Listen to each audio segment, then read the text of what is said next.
Williams Formula One driver Robert Kubica feels the team lost another day of pre-season testing on the final day of running at Barcelona, despite completing 90 laps.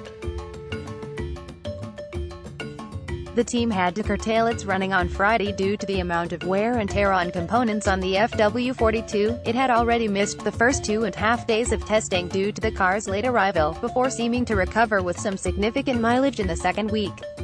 But while Kubica posted his fastest lap of the pre-season with a 1m18.993s on Friday, he was left clearly dissatisfied with how his Friday had unfolded. "We lost another day today," Kubica said. "Of course we did some laps, but the car's state was far from optimal. We had some issues.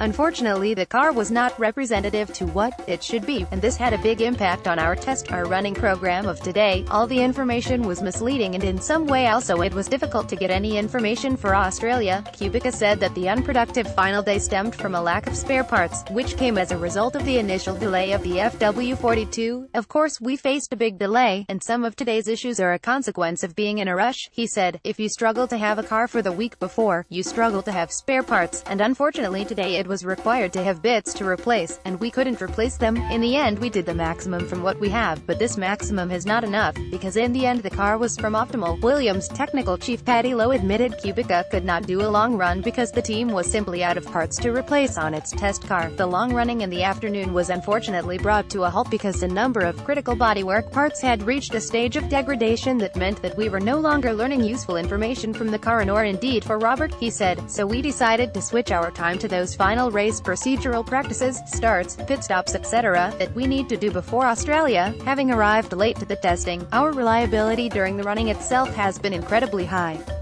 Up until today we were on track to complete our originally intended mileage and to consume all available tire sets, but today this car has become ultimately too tired to continue. In the interest of saving our resources for the important racing in Australia, we felt it was right to change the plan." Kubica's fastest lap was over 7/10 slower than what teammate George Russell had managed on Thursday, and nearly 2.8s down on Sebastian Vettel's benchmark time for Ferrari. "In general, the car is not at its best, and this has affected our performance most particularly this morning with Robert in the qualifying simulation and to some extent with George yesterday," Lowe added.